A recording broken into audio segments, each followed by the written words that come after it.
ਬਹੁਤ ਹੀ ਪਿਆਰੇ ਵਿਦਿਆਰਥੀਓ, ਇਸ ਵੀਡੀਓ ਵਿੱਚ ਆਪ ਜੀ ਦਾ ਇੱਕ ਵਾਰ ਫਿਰ ਤੋਂ ਸਵਾਗਤ ਹੈ। ਸੋ ਇਸ ਵੀਡੀਓ ਵਿੱਚ ਅਸੀਂ ਜਮਾਤ 8ਵੀਂ ਦੇ ਵਿਸ਼ਾ ਵਿਗਿਆਨ ਨਾਲ ਸੰਬੰਧਿਤ ਪਾਠ ਦੂਸਰੇ ਦੇ ਵਸਤੂਨਿਸ਼ਟ ਪ੍ਰਸ਼ਨ ਉੱਤਰ ਕਰਨ ਜਾ ਰਹੇ ਹਾਂ। ਸੋ ਪਾਠ ਦਾ ਨਾਮ ਹੈ ਸੂਖਮ ਜੀਵ, ਮਿੱਤਰ ਅਤੇ ਦੁਸ਼ਮਣ। ਸੋ ਇਸ ਵਿੱਚ 25 ਵਸਤੂਨਿਸ਼ਟ ਪ੍ਰਸ਼ਨ ਪੁੱਛੇ ਜਾਣਗੇ ਅਤੇ ਉਹਨਾਂ ਦੀਆਂ ਆਪਸ਼ਨਸ ਦਿੱਤੀਆਂ ਜਾਣਗੀਆਂ ਅਤੇ ਵੀਡੀਓ ਦੇ ਦੂਸਰੇ ਭਾਗ ਵਿੱਚ ਅਸੀਂ ਉਹਨਾਂ ਦੇ ਉੱਤਰ ਵੀ ਵਿਚਾਰਾਂਗੇ। ਸੋ ਆਓ ਕਰਦੇ ਹਾਂ ਪਾਠ ਦੂਸਰਾ, ਸੂਖਮ ਜੀਵ, ਮਿੱਤਰ ਅਤੇ ਦੁਸ਼ਮਣ ਦੇ ਵਸਤੂਨਿਸ਼ਟ ਪ੍ਰਸ਼ਨ ਉੱਤਰ। ਪ੍ਰਸ਼ਨ ਪਹਿਲਾ, ਅੱਜ ਪਹੇਲੀ ਦੇ ਵਿਗਿਆਨ ਵਿਸ਼ੇ ਦੇ ਅਧਿਆਪਕ ਜਮਾਤ ਵਿੱਚ ਆਪਣੇ ਨਾਲ ਇੱਕ ਯੰਤਰ ਲੈ ਕੇ ਆਉਂਦੇ ਹਨ। ਉਹ ਵਿਦਿਆਰਥੀਆਂ ਨੂੰ ਦੱਸਦੇ ਹਨ ਕਿ ਇਸ ਨਾਲ ਸੂਖਮ ਵਸਤੂਆਂ ਨੂੰ ਵੱਡਾ ਕਰਕੇ ਸਪਸ਼ਟ ਵੇਖਿਆ ਜਾ ਸਕਦਾ ਹੈ। ਪਹੇਲੀ ਜਾਣਨਾ ਚਾਹੁੰਦੀ ਹੈ ਕਿ ਇਸ ਯੰਤਰ ਦਾ ਕੀ ਨਾਂ ਹੈ। ਸਹੀ ਉੱਤਰ ਚੁਣ ਕੇ ਪਹੇਲੀ ਦੀ ਮਦਦ ਕਰੋ। ਆਪਸ਼ਨਸ ਹਨ ਟੈਲੀਸਕੋਪ, ਪੈਰੀਸਕੋਪ, ਮਾਈਕਰੋਸਕੋਪ, ਕਲੀਡੀਓਸਕੋਪ। ਅਗਲਾ ਪ੍ਰਸ਼ਨ, ਰੀਨਾ ਜਾਣਨਾ ਚਾਹੁੰਦੀ ਹੈ ਕਿ ਸੂਖਮ ਜੀਵ ਸਾਡੇ ਮਿੱਤਰ ਹਨ ਜਾਂ ਕਿ ਦੁਸ਼ਮਣ। ਸਹੀ ਉੱਤਰ ਚੁਣਨ ਵਿੱਚ ਉਸ ਦੀ ਮਦਦ ਕਰੋ। ਮਿੱਤਰ, ਮਿੱਤਰ ਅਤੇ ਦੁਸ਼ਮਣ ਦੋਵੇਂ, ਦੁਸ਼ਮਣ ਨਾ ਹੀ ਮਿੱਤਰ ਅਤੇ ਨਾ ਹੀ ਦੁਸ਼ਮਣ। ਪ੍ਰਸ਼ਨ ਤੀਸਰਾ, ਜੋ ਦਹੀਂ ਅਸੀਂ ਖਾਂਦੇ ਹਾਂ ਉਸ ਵਿੱਚ ਬਹੁਤ ਸਾਰੇ ਜੀਵਾਣੂ ਹੁੰਦੇ ਹਨ। ਉਹ ਕਿਹੜਾ ਜੀਵਾਣੂ ਹੈ ਜੋ ਦੁੱਧ ਤੋਂ ਦਹੀਂ ਬਣਾਉਣ ਵਿੱਚ ਮਦਦ ਕਰਦਾ ਹੈ? ਰਾਈਜ਼ੋਬੀਅਮ, ਲੈਕਟੋਬੈਸੀਲਸ, ਬੈਸੀਲਸ ਐਂਥਰਾਈਸਿਸ ਜਾਂ ਇਹ ਸਾਰੇ। ਪ੍ਰਸ਼ਨ ਚੌਥਾ, ਪੈਕਟਾਂ ਵਿੱਚ ਉਪਲਬਧ ਦੁੱਧ ਲੰਬੇ ਸਮੇਂ ਤੱਕ ਖਰਾਬ ਨਹੀਂ ਹੁੰਦਾ, ਅਜਿਹਾ ਕਿਉਂ? ਪੈਕਟ ਵਿੱਚ ਹੋਣ ਕਾਰਨ, ਵਧੀਆ ਦੁੱਧ ਹੋਣ ਕਾਰਨ, ਸਹੀ ਫੈਟ ਹੋਣ ਕਾਰਨ ਜਾਂ ਪਾਸ਼ਚਰੀਕ੍ਰਿਤ ਹੋਣ ਕਾਰਨ। ਪ੍ਰਸ਼ਨ ਪੰਜਵਾਂ, ਖਮੀਰ ਦੀ ਵਰਤੋਂ ਹੇਠ ਲਿਖਿਆਂ ਵਿੱਚੋਂ ਕਿਸ ਦੀ ਤਿਆਰੀ ਲਈ ਕੀਤੀ ਜਾਂਦੀ ਹੈ? ਚੀਨੀ, ਸ਼ਰਾਬ, ਹਾਈਡਰੋਕਲੋਰਿਕ ਐਸਿਡ ਜਾਂ ਆਕਸੀਜਨ। ਹੁਣ ਪ੍ਰਸ਼ਨ 6ਵੇਂ 'ਤੇ ਚੱਲੀਏ। ਹੇਠ ਲਿਖਿਆਂ ਵਿੱਚੋਂ ਕਿਹੜੀ ਪ੍ਰਤੀਜੈਵਿਕ ਦਵਾਈ ਹੈ? ਸੋਡੀਅਮ ਬਾਈਕਾਰਬੋਨੇਟ, ਸਟ੍ਰੈਪਟੋਮਾਈਸਿਨ, ਅਲਕੋਹਲ ਜਾਂ ਖਮੀਰ। ਅਗਲਾ ਪ੍ਰਸ਼ਨ, ਮਲੇਰੀਆ ਫੈਲਾਉਣ ਵਾਲੇ ਪ੍ਰੋਟੋਜ਼ੋਆ ਦਾ ਵਾਹਕ ਹੈ? ਮਾਦਾ, ਐਨਾਫਲੀਜ਼ ਮੱਛਰ, ਕਾਕਰੋਚ, ਘਰੇਲੂ ਮੱਖੀ ਜਾਂ ਤਿਤਲੀ। ਅਗਲਾ ਪ੍ਰਸ਼ਨ, ਹੇਠ ਲਿਖਿਆਂ ਵਿੱਚੋਂ ਛੂਤ ਦੇ ਰੋਗਾਂ ਦਾ ਆਮ ਵਾਹਕ ਕਿਹੜਾ ਹੈ? ਕੀੜੀ, ਘਰੇਲੂ ਮੱਖੀ, ਪਤੰਗਾ ਜਾਂ ਮੱਕੜੀ। ਅਗਲਾ ਪ੍ਰਸ਼ਨ, ਸੰਜੀਵ ਦੇ ਮਾਤਾ ਜੀ ਭਟੂਰੇ ਬਣਾਉਣ ਦੀ ਤਿਆਰੀ ਕਰ ਰਹੇ ਹਨ। ਉਹਨਾਂ ਨੇ ਮੈਦੇ ਵਿੱਚ ਥੋੜ੍ਹਾ ਜਿਹਾ ਖਮੀਰ ਪਾਊਡਰ ਮਿਲਾ ਕੇ ਉਸ ਨੂੰ ਕੋਸੇ ਪਾਣੀ ਨਾਲ ਗੁੰਨ ਲਿਆ ਹੈ। ਗੁੰਨਿਆ ਹੋਇਆ ਮੈਦਾ ਕੁਝ ਦੇਰ ਬਾਅਦ ਫੁੱਲ ਗਿਆ। ਇਸ ਦਾ ਕੀ ਕਾਰਨ ਹੈ? ਤਾਪ, ਪੀਸਣ ਕਰਕੇ, ਖਮੀਰ ਸੈੱਲਾਂ ਦਾ ਵਾਧਾ ਹੋਣ ਕਰਕੇ ਜਾਂ ਗੁੰਨਣ ਕਰਕੇ। ਹੁਣ ਅਗਲਾ ਪ੍ਰਸ਼ਨ, ਖੰਡ ਦੇ ਅਲਕੋਹਲ ਵਿੱਚ ਬਦਲਣ ਦੀ ਕਿਰਿਆ ਨੂੰ ਕਹਿੰਦੇ ਹਨ? ਨਾਈਟ੍ਰੋਜਨ ਦਾ ਸਥਿਰੀਕਰਨ, ਪਰਿਰਖਣ, ਖਮੀਰਨ ਕਿਰਿਆ ਜਾਂ ਪਾਸ਼ਚਰੀਕਰਨ ਪ੍ਰਕਿਰਿਆ। ਅਗਲਾ ਪ੍ਰਸ਼ਨ, ਕਾਲਮ ਓ ਵਿਚਲੇ ਜੀਵ ਅਤੇ ਕਾਲਮ ਐੜਾ ਵਿਚਲੇ ਕਿਰਿਆ ਦਾ ਸਹੀ ਮਿਲਾਨ ਕਰੋ। ਭਾਵ ਕਿ ਕਾਲਮ ਊੜਾ ਅਤੇ ਐੜਾ ਦਾ ਸਹੀ ਮਿਲਾਨ ਕਰਨਾ ਹੈ।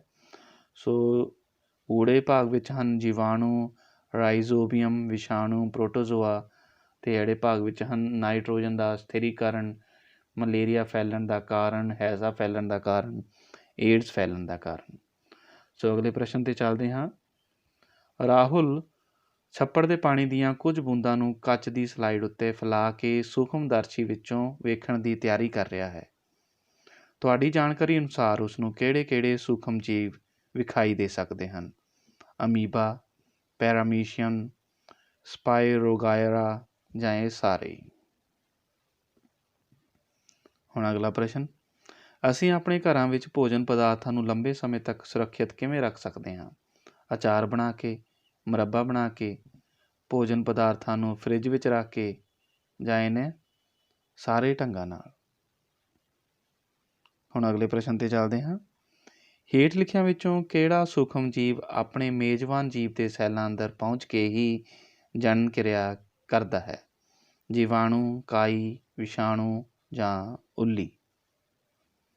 ਅਗਲਾ ਪ੍ਰਸ਼ਨ, ਚੇਚਕ ਦੀ ਰੋਕਥਾਮ ਲਈ ਟੀਕੇ ਦੀ ਖੋਜ ਕਿਸ ਨੇ ਕੀਤੀ? Louis Pasteur, Alexander Fleming, Edward Jenner, Robert Koch. ਅਗਲੇ ਪ੍ਰਸ਼ਨ 'ਤੇ ਚੱਲਦੇ ਹਾਂ। ਹੇਠਾਂ ਲਿਖਿਆਂ ਵਿੱਚੋਂ ਕਿਹੜਾ ਕੁਦਰਤੀ ਵਰਤਾਰਾ ਨਾਈਟ੍ਰੋਜਨ ਦਾ ਸਥਿਰੀਕਰਨ ਵਿੱਚ ਮਦਦ ਕਰਦਾ ਹੈ? ਸਮੁੰਦਰੀ ਤੂਫਾਨ, ਆਕਾਸ਼ੀ ਬਿਜਲੀ, ਭੂਚਾਲ ਜਾਂ ਹੜ੍ਹ। ਅਗਲਾ ਪ੍ਰਸ਼ਨ, ਭੋਜਨ ਪਦਾਰਥਾਂ ਨੂੰ ਖਰਾਬ ਹੋਣ ਤੋਂ ਬਚਾਉਣ ਲਈ ਵਰਤੇ ਜਾਂਦੇ ਰਸਾਇਣਾਂ ਨੂੰ ਕੀ ਕਿਹਾ ਜਾਂਦਾ ਹੈ? ਵਾਹਕ, ਪ੍ਰਤੀਪਿੰਡ, ਪ੍ਰਤੀਜੈਵਿਕ ਜਾਂ ਪਰਿਰੱਖਿਅਕ। 18ਵਾਂ ਪ੍ਰਸ਼ਨ, ਕਣਕ ਦੀ ਕੁੰਗੀ ਕਿਸ ਸੂਖਮ ਜੀਵ ਦੇ ਕਾਰਨ ਪੈਦਾ ਹੁੰਦੀ ਹੈ? ਜੀਵਾਣੂ, ਵਿਸ਼ਾਣੂ, ਉੱਲੀ ਜਾਂ ਕੋਈ ਨਹੀਂ। ਹੁਣ 19ਵਾਂ ਪ੍ਰਸ਼ਨ, ਸੰਤੋਸ਼ ਆਪਣੇ ਟੀਵੀ 'ਤੇ ਇੱਕ ਇਸ਼ਤਿਹਾਰ ਵੇਖਦੀ ਹੈ ਜਿਸ ਵਿੱਚ ਇੱਕ ਖਾਸ ਦਿਨ 1 ਤੋਂ 5 ਸਾਲ ਦੇ ਹਰ ਬੱਚੇ ਨੂੰ ਹਰ ਹਾਲਤ ਵਿੱਚ ਜ਼ਿੰਦਗੀ ਦੀਆਂ ਦੋ ਬੂੰਦਾਂ ਪਿਲਾਉਣ ਦੀ ਸਲਾਹ ਦਿੱਤੀ ਜਾਂਦੀ ਹੈ। ਇਹ ਬੂੰਦਾਂ ਕਿਸ ਰੋਗ ਤੋਂ ਬੱਚੇ ਦੀ ਸੁਰੱਖਿਆ ਕਰਦੀਆਂ ਹਨ? ਹੈਜ਼ਾ, ਟੀਬੀ, ਪੋਲੀਓ ਜਾਂ ਡੇਂਗੂ। ਹੁਣ ਅਗਲੇ ਪ੍ਰਸ਼ਨ 'ਤੇ ਚੱਲਦੇ ਹਾਂ। ਹੇਠਾਂ ਲਿਖਿਆਂ ਵਿੱਚੋਂ ਡੇਂਗੂ ਵਿਸ਼ਾਣੂ ਦੇ ਵਾਹਕ ਦਾ ਕੰਮ ਕੌਣ ਕਰਦਾ ਹੈ? ਘਰੇਲੂ ਮੱਖੀ, ਮਾਦਾ ਐਨਫਲੀਜ਼ ਮੱਛਰ, ਮਾਦਾ ਏਡੀਜ਼ ਮੱਛਰ ਜਾਂ ਤਿਤਲੀ। ਪ੍ਰਸ਼ਨ 21ਵਾਂ, ਹੇਠਾਂ ਲਿਖਿਆਂ ਵਿੱਚੋਂ ਕਿਹੜਾ ਲਾਗ ਦਾ ਰੋਗ ਨਹੀਂ ਹੈ? ਟੀਬੀ, ਜ਼ੁਕਾਮ, ਮਲੇਰੀਆ ਜਾਂ ਚਿਕਨ ਪੌਕਸ। ਅਗਲਾ ਪ੍ਰਸ਼ਨ, ਅਧਿਆਪਕ ਨੇ ਵਿਦਿਆਰਥੀਆਂ ਨੂੰ ਦੱਸਿਆ ਕਿ ਪੈਕਟ ਵਾਲੇ ਦੁੱਧ ਨੂੰ ਪਹਿਲਾਂ 70 ਡਿਗਰੀ ਉੱਪਰ 15 ਤੋਂ 30 ਸੈਕਿੰਡ ਤੱਕ ਗਰਮ ਕੀਤਾ ਜਾਂਦਾ ਹੈ ਅਤੇ ਫਿਰ ਇੱਕਦਮ ਠੰਡਾ ਕਰਕੇ ਸਟੋਰ ਕੀਤਾ ਗਿਆ ਹੁੰਦਾ ਹੈ। ਇਸ ਤਰ੍ਹਾਂ ਕਿਉਂ ਕੀਤਾ ਜਾਂਦਾ ਹੈ? ਸਵਾਦ ਵਧਾਉਣ ਲਈ, ਸ਼ੁੱਧੀਕਰਨ ਕਰਨ ਲਈ, ਸੂਖਮ ਜੀਵਾਂ ਦਾ ਵਾਧਾ ਰੋਕਣ ਲਈ ਜਾਂ ਫੈਟ ਵਧਾਉਣ ਲਈ। ਅਗਲਾ ਪ੍ਰਸ਼ਨ, ਹੇਠ ਲਿਖਿਆਂ ਵਿੱਚੋਂ ਕਿਸ ਵਿੱਚ ਕਲੋਰੋਫਿਲ ਮੌਜੂਦ ਹੁੰਦੀ ਹੈ ਅਤੇ ਪ੍ਰਕਾਸ਼ ਸੰਸ਼ਲੇਸ਼ਣ ਦੀ ਕਿਰਿਆ ਕਰਦਾ ਹੈ? ਪ੍ਰੋਟੋਜ਼ੋਆ, ਨੀਲੀ ਹਰੀ ਕਾਈ, ਅਮੀਬਾ ਜਾਂ ਉਪਰੋਕਤ ਸਾਰੇ ਹੀ। ਹੁਣ 24ਵੇਂ ਪ੍ਰਸ਼ਨ 'ਤੇ ਚੱਲਦੇ ਹਾਂ। ਨਮਕ ਅਤੇ ਖਾਣ ਵਾਲਾ ਤੇਲ ਆਮ ਤੌਰ 'ਤੇ ਪਰਿਰੱਖਿਅਕ ਦੇ ਤੌਰ 'ਤੇ ਵਰਤੇ ਜਾਂਦੇ ਹਨ, ਪਰ ਜੈਮ ਅਤੇ ਸਕੁਐਸ਼ਾਂ ਨੂੰ ਸੁਰੱਖਿਅਤ ਰੱਖਣ ਲਈ ਹੇਠ ਲਿਖਿਆਂ ਵਿੱਚੋਂ ਕਿਸ ਦੀ ਵਰਤੋਂ ਕੀਤੀ ਜਾਂਦੀ ਹੈ? ਖੰਡ, ਸੋਡੀਅਮ ਮੈਟਾਬਾਈਸਲਫੇਟ, ਸੋਡੀਅਮ ਬੈਂਜ਼ੋਏਟ ਜਾਂ ਇਹ ਸਾਰੇ ਹੀ। ਹੁਣ 25ਵਾਂ ਪ੍ਰਸ਼ਨ, ਜੋ ਕਿ ਇਸ ਪਾਠ ਦਾ ਅੱਜ ਦਾ ਅੰਤਲਾ ਪ੍ਰਸ਼ਨ ਹੈ। ਸੁਮਨ ਨੂੰ ਜ਼ੁਕਾਮ ਹੋਇਆ ਹੈ ਅਤੇ ਉਸਦਾ ਭਰਾ ਉਸਦੇ ਨੇੜੇ ਬੈਠਾ ਹੈ। ਉਸਦੀ ਮਾਤਾ ਉਸਨੂੰ ਆਪਣੀ ਭੈਣ ਤੋਂ ਦੂਰ ਬੈਠਣ ਲਈ ਕਹਿੰਦੀ ਹੈ। ਇਸ ਦਾ ਕੀ ਕਾਰਨ ਹੈ? ਕਿਉਂਕਿ ਸੁਮਨ ਪਰੇਸ਼ਾਨ ਹੈ, ਕਿਉਂਕਿ ਜ਼ੁਕਾਮ ਲਾਗ ਦਾ ਰੋਗ ਹੈ, ਜ਼ੁਕਾਮ ਇੱਕ ਬਹੁਤ ਹੀ ਖਤਰਨਾਕ ਰੋਗ ਹੈ ਜਾਂ ਇਹ ਸਾਰੇ ਹੀ। ਸੋ ਪਿਆਰੇ ਵਿਦਿਆਰਥੀਓ, ਇਹ ਸੀ ਅੱਜ ਦੇ 25 ਪ੍ਰਸ਼ਨ। ਸੋ ਆਓ ਹੁਣ ਇਹਨਾਂ ਦੇ ਉੱਤਰਾਂ ਵੱਲ ਚੱਲਦੇ ਹਾਂ। ਪ੍ਰਸ਼ਨ ਪਹਿਲਾ, ਅੱਜ ਪਹੇਲੀ ਤੇ ਵਿਗਿਆਨ ਵਿਸ਼ੇ ਦੇ ਅਧਿਆਪਕ ਜਮਾਤ ਵਿੱਚ ਆਪਣੇ ਨਾਲ ਇੱਕ ਯੰਤਰ ਲੈ ਕੇ ਆਉਂਦੇ ਹਨ। ਉਹ ਵਿਦਿਆਰਥੀਆਂ ਨੂੰ ਦੱਸਦੇ ਹਨ ਕਿ ਇਸ ਨਾਲ ਸੂਖਮ ਵਸਤੂਆਂ ਨੂੰ ਵੱਡਾ ਕਰਕੇ ਸਪਸ਼ਟ ਵੇਖਿਆ ਜਾ ਸਕਦਾ ਹੈ। ਪਹੇਲੀ ਜਾਣਨਾ ਚਾਹੁੰਦੀ ਹੈ ਇਸ ਯੰਤਰ ਦਾ ਕੀ ਨਾਂ ਹੈ। ਸੋ ਇਸ ਦਾ ਸਹੀ ਉੱਤਰ ਹੈ ਮਾਈਕਰੋਸਕੋਪ। ਸੋ ਰੀਨਾ ਜਾਣਨਾ ਚਾਹੁੰਦੀ ਹੈ ਕਿ ਸੂਖਮ ਜੀਵ ਸਾਡੇ ਮਿੱਤਰ ਹਨ ਜਾਂ ਕਿ ਦੁਸ਼ਮਣ। ਸਹੀ ਉੱਤਰ ਹੈ ਇਸ ਦਾ ਕਿ ਇਹ ਸਾਡੇ ਮਿੱਤਰ ਵੀ ਹਨ ਅਤੇ ਦੁਸ਼ਮਣ ਵੀ ਹਨ। ਅਗਲਾ ਪ੍ਰਸ਼ਨ ਹੈ ਕਿ ਜੋ ਦਹੀਂ ਅਸੀਂ ਖਾਂਦੇ ਹਾਂ ਉਸ ਵਿੱਚ ਬਹੁਤ ਸਾਰੇ ਜੀਵਾਣੂ ਹੁੰਦੇ ਹਨ। ਉਹ ਕਿਹੜਾ ਜੀਵਾਣੂ ਹੈ ਜੋ ਦੁੱਧ ਤੋਂ ਦਹੀਂ ਬਣਾਉਣ ਵਿੱਚ ਮਦਦ ਕਰਦਾ ਹੈ? ਸੋ ਇਸ ਦਾ ਉੱਤਰ ਹੈ ਲੈਕਟੋਬੈਸੀਲੀਅਸ।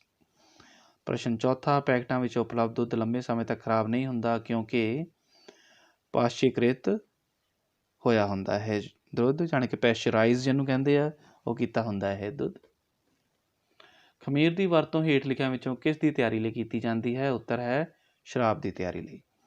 ਹੇਠ ਲਿਖਿਆਂ ਵਿੱਚੋਂ ਕਿਹੜੀ ਪ੍ਰਤੀਜੈਵਿਕ ਦਵਾਈ ਹੈ? ਉੱਤਰ ਹੈ ਸਟ੍ਰੈਪਟੋਮਾਈਸਿਨ। ਮਲੇਰੀਆ ਫੈਲਾਉਣ ਵਾਲੇ ਪ੍ਰੋਟੋਜ਼ੋਆ ਦਾ ਵਾਹਕ ਹੈ ਮਾਦਾ ਐਨਫਲੀਜ਼ ਮੱਛਰ। ਹੇਠ ਲਿਖਿਆਂ ਵਿੱਚੋਂ ਛੂਤ ਦੇ ਰੋਗਾਂ ਦਾ ਆਮ ਵਾਹਕ ਹੈ ਘਰੇਲੂ ਮੱਖੀ। ਸੰਜੀਵ ਦੇ ਮਾਤਾ ਜੀ ਭਟੂਰੇ ਬਣਾਉਣ ਦੀ ਤਿਆਰੀ ਕਰ ਰਹੇ ਹਨ। ਉਹਨਾਂ ਨੇ ਮੈਦੇ ਵਿੱਚ ਥੋੜ੍ਹਾ ਜਿਹਾ ਖਮੀਰ ਪਾਊਡਰ ਮਿਲਾ ਕੇ ਉਸਨੂੰ ਕੋਸੇ ਪਾਣੀ ਨਾਲ ਗੁੰਨ ਲਿਆ ਹੈ। ਗੁੰਨਿਆ ਹੋਇਆ ਮੈਦਾ ਕੁਝ ਦੇਰ ਬਾਅਦ ਫੁੱਲ ਗਿਆ। ਇਸ ਦਾ ਕਾਰਨ ਹੈ ਖਮੀਰ ਸੈੱਲਾਂ ਦਾ ਵਾਧਾ। ਖੰਡ ਦੇ ਅਲਕੋਹਲ ਵਿੱਚ ਬਦਲਣ ਦੀ ਕਿਰਿਆ ਨੂੰ ਕਹਿੰਦੇ ਹਨ ਖਮੀਰਨ ਕਿਰਿਆ। ਕੌਲਮ ਊੜਾ ਅਤੇ ਐੜਾ ਵਿਚਲੇ ਆਪਸ਼ਨਾਂ ਨਾਲ ਬਣਾਉਣਾ ਸੀਗਾ। ਸੋ ਜੀਵਾਣੂ ਹੈਜ਼ਾ ਫੈਲਣ ਦਾ ਕਾਰਨ ਹਨ, ਰਾਈਜ਼ੋਬੀਅਮ ਨਾਈਟ੍ਰੋਜਨ ਦਾ ਸਥਿਰੀਕਰਨ ਕਰਦੇ ਹਨ, ਵਿਸ਼ਾਣੂ ਏਡਜ਼ ਫੈਲਣ ਦਾ ਕਾਰਨ ਹਨ ਅਤੇ ਪ੍ਰੋਟੋਜ਼ੋਆ ਮਲੇਰੀਆ ਫੈਲਣ ਦਾ ਕਾਰਨ ਹੈ। ਸੋ 12ਵਾਂ ਪ੍ਰਸ਼ਨ, ਰਾਹੁਲ ਛੱਪੜ ਦੇ ਪਾਣੀ ਦੀਆਂ ਕੁਝ ਬੂੰਦਾਂ ਨੂੰ ਕੱਚ ਦੀ ਸਲਾਈਡ ਉੱਤੇ ਫੈਲਾ ਕੇ ਸੂਖਮਦਰਸ਼ੀ ਵਿੱਚੋਂ ਵੇਖਣ ਦੀ ਤਿਆਰੀ ਕਰ ਰਿਹਾ ਹੈ। ਤੁਹਾਡੀ ਜਾਣਕਾਰੀ ਅਨੁਸਾਰ ਉਸ ਨੂੰ ਕਿਹੜੇ ਸੂਖਮ ਜੀਵ ਵਿਖਾਈ ਦੇ ਸਕਦੇ ਹਨ? ਉੱਤਰ ਹੈ ਇਹ ਸਾਰੇ ਹੀ, ਭਾਵ ਅਮੀਬਾ, ਪੈਰਾਮੀਸ਼ੀਅਮ, ਸਪਾਇਰੋਗਾਇਰਾ। ਅਸੀਂ ਆਪਣੇ ਘਰਾਂ ਵਿੱਚ ਭੋਜਨ ਪਦਾਰਥਾਂ ਨੂੰ ਲੰਬੇ ਸਮੇਂ ਤੱਕ ਸੁਰੱਖਿਅਤ ਕਿਵੇਂ ਰੱਖ ਸਕਦੇ ਹਾਂ? ਅਚਾਰ ਬਣਾ ਕੇ, ਮੁਰੱਬਾ ਬਣਾ ਕੇ, ਭੋਜਨ ਪਦਾਰਥਾਂ ਨੂੰ ਫਰਿੱਜ ਵਿੱਚ ਰੱਖ ਕੇ, ਭਾਵ ਕਿ ਇਹਨਾਂ ਸਾਰੇ ਢੰਗਾਂ ਨਾਲ। ਹੇਠ ਲਿਖਿਆਂ ਵਿੱਚੋਂ ਕਿਹੜਾ ਸੂਖਮ ਜੀਵ ਆਪਣੇ ਮੇਜ਼ਬਾਨ ਜੀਵ ਦੇ ਸੈੱਲਾਂ ਅੰਦਰ ਪਹੁੰਚ ਕੇ ਹੀ ਜਣਨ ਕਿਰਿਆ ਕਰਦਾ ਹੈ? ਉੱਤਰ ਹੈ ਵਿਸ਼ਾਣੂ। ਅਗਲਾ ਪ੍ਰਸ਼ਨ, ਚੇਚਕ ਦੀ ਰੋਕਥਾਮ ਲਈ ਟੀਕੇ ਦੀ ਖੋਜ ਕਿਸ ਨੇ ਕੀਤੀ? ਉੱਤਰ ਹੈ ਐਡਵਰਡ ਜੀਨਰ। ਹੇਠ ਲਿਖਿਆਂ ਵਿੱਚੋਂ ਕਿਹੜਾ ਕੁਦਰਤੀ ਵਰਤਾਰਾ ਨਾਈਟ੍ਰੋਜਨ ਦਾ ਸਥਿਰੀਕਰਨ ਵਿੱਚ ਮਦਦ ਕਰਦਾ ਹੈ? ਉੱਤਰ ਹੈ ਆਕਾਸ਼ੀ ਬਿਜਲੀ। ਅਗਲਾ ਪ੍ਰਸ਼ਨ ਹੈ, ਭੋਜਨ ਪਦਾਰਥਾਂ ਨੂੰ ਖਰਾਬ ਹੋਣ ਤੋਂ ਬਚਾਉਣ ਲਈ ਵਰਤੇ ਜਾਂਦੇ ਰਸਾਇਣਾਂ ਨੂੰ ਕੀ ਕਿਹਾ ਜਾਂਦਾ ਹੈ? ਉੱਤਰ ਹੈ ਪਰਿਰੱਖਿਅਕ। ਕਣਕ ਦੀ ਕੁੰਗੀ ਕਿਸ ਸੂਖਮ ਜੀਵ ਦੇ ਕਾਰਨ ਪੈਦਾ ਹੁੰਦੀ ਹੈ? ਉੱਤਰ ਹੈ ਉੱਲੀ। ਅਗਲਾ ਪ੍ਰਸ਼ਨ ਹੈ, ਸੰਤੋਸ਼ ਆਪਣੇ ਟੀਵੀ 'ਤੇ ਇੱਕ ਇਸ਼ਤਿਹਾਰ ਵੇਖਦੀ ਹੈ ਜਿਸ ਵਿੱਚ ਇੱਕ ਖਾਸ ਦਿਨ 1 ਤੋਂ 5 ਸਾਲ ਦੇ ਹਰ ਬੱਚੇ ਨੂੰ ਹਰ ਹਾਲਤ ਵਿੱਚ ਜ਼ਿੰਦਗੀ ਦੀਆਂ 2 ਬੂੰਦਾਂ ਪਿਲਾਉਣ ਦੀ ਸਲਾਹ ਦਿੱਤੀ ਜਾਂਦੀ ਹੈ। ਇਹ ਬੂੰਦਾਂ ਕਿਸ ਰੋਗ ਤੋਂ ਬੱਚੇ ਦੀ ਸੁਰੱਖਿਆ ਕਰਦੀਆਂ ਹਨ? ਉੱਤਰ ਹੈ ਪੋਲੀਓ। ਅਗਲਾ ਪ੍ਰਸ਼ਨ ਹੈ, ਹੇਠ ਲਿਖਿਆਂ ਵਿੱਚੋਂ ਡੇਂਗੂ ਵਿਸ਼ਾਣੂ ਦੇ ਵਾਹਕ ਦਾ ਕੰਮ ਕੌਣ ਕਰਦਾ ਹੈ? ਉੱਤਰ ਹੈ ਮਾਦਾ ਐਨਾਫਿਲੀਜ਼ ਮੱਛਰ। ਹੇਠਾਂ ਵਿੱਚੋਂ ਕਿਹੜਾ ਲਾਗ ਦਾ ਰੋਗ ਨਹੀਂ ਹੈ? ਉੱਤਰ ਹੈ ਮਲੇਰੀਆ। ਅਧਿਆਪਕ ਨੇ ਵਿਦਿਆਰਥੀਆਂ ਨੂੰ ਦੱਸਿਆ ਕਿ ਪੈਕਟ ਵਾਲੇ ਦੁੱਧ ਨੂੰ ਪਹਿਲਾਂ 70 ਡਿਗਰੀ ਉੱਪਰ 15 ਤੋਂ 30 ਸੈਕਿੰਡ ਤੱਕ ਗਰਮ ਕੀਤਾ ਜਾਂਦਾ ਹੈ, ਫਿਰ ਇੱਕਦਮ ਠੰਡਾ ਕਰਕੇ ਸਟੋਰ ਕੀਤਾ ਗਿਆ ਹੁੰਦਾ ਹੈ। ਇਸ ਤਰ੍ਹਾਂ ਕਿਉਂ ਕੀਤਾ ਜਾਂਦਾ ਹੈ? ਸੂਖਮ ਜੀਵਾਂ ਦਾ ਵਾਧਾ ਰੋਕਣ ਲਈ। ਅਗਲਾ ਪ੍ਰਸ਼ਨ ਹੈ, ਹੇਠ ਲਿਖਿਆਂ ਵਿੱਚੋਂ ਕਿਸ ਵਿੱਚ ਕਲੋਰੋਫਿਲ ਮੌਜੂਦ ਹੁੰਦੀ ਹੈ ਅਤੇ ਪ੍ਰਕਾਸ਼ ਸੰਸ਼ਲੇਸ਼ਣ ਦੀ ਕਿਰਿਆ ਕਰਦਾ ਹੈ? ਉੱਤਰ ਹੈ ਨੀਲੀ ਹਰੀ ਕਾਈ। ਹੁਣ ਅਗਲਾ ਪ੍ਰਸ਼ਨ, ਨਮਕ ਅਤੇ ਖਾਣ ਵਾਲਾ ਤੇਲ ਆਮ ਤੌਰ 'ਤੇ ਪਰਿਰੱਖਿਆਂ ਦੇ ਤੌਰ ਵਰਤੇ ਜਾਂਦੇ ਹਨ, ਪਰ ਜੈਮ ਅਤੇ ਸਕੁਐਸ਼ਾਂ ਨੂੰ ਸੁਰੱਖਿਅਤ ਰੱਖਣ ਲਈ ਹੇਠਾਂ ਲਿਖਿਆਂ ਵਿੱਚੋਂ ਕਿਸ ਦੀ ਵਰਤੋਂ ਕੀਤੀ ਜਾਂਦੀ ਹੈ? ਸੋ ਉੱਤਰ ਹੈ ਇਹ ਸਾਰੇ ਹੀ, ਭਾਵ ਖੰਡ, ਸੋਡੀਅਮ ਮੈਟਾ ਬਾਈਸਲਫੇਟ ਜੇ ਸੋਡੀਅਮ ਬੈਂਜ਼ੋਲੇਟ। ਸੁਮਨ ਨੂੰ ਜ਼ੁਕਾਮ ਹੋਇਆ ਅਤੇ ਉਸਦਾ ਭਰਾ ਉਸਦੇ ਨੇੜੇ ਬੈਠਾ। ਉਸਦੀ ਮਾਤਾ ਉਸਨੂੰ ਆਪਣੀ ਭੈਣ ਤੋਂ ਦੂਰ ਬੈਠਣ ਲਈ ਕਹਿੰਦੀ ਹੈ। ਇਸ ਦਾ ਕਾਰਨ ਹੈ ਕਿ ਜ਼ੁਕਾਮ ਇੱਕ ਲਾਗ ਦਾ ਰੋਗ ਹੈ। ਸੋ ਪਿਆਰੇ ਬੱਚਿਓ, ਤੁਸੀਂ ਇਹ 25 ਪ੍ਰਸ਼ਨ ਕੀਤੇ ਅਤੇ ਉਹਨਾਂ ਦੇ ਉੱਤਰ ਵੀ ਵਿਚਾਰੇ। ਸੋ ਇਹੋ ਜਿਹੀਆਂ ਵੀਡੀਓ ਲੈ ਕੇ ਅਤੇ ਹੋਰ ਪਾਠਾਂ ਦੇ ਵਸਤੂਨਿਸ਼ਟ ਪ੍ਰਸ਼ਨ ਲੈ ਕੇ ਤੁਹਾਡੇ ਨਾਲ ਫਿਰ ਮੁਲਾਕਾਤ ਹੋਏਗੀ। ਤਦ ਤੱਕ ਲਈ ਸ਼ੁਕਰੀਆ, ਧੰਨਵਾਦ ਅਤੇ ਥੈਂਕਸ।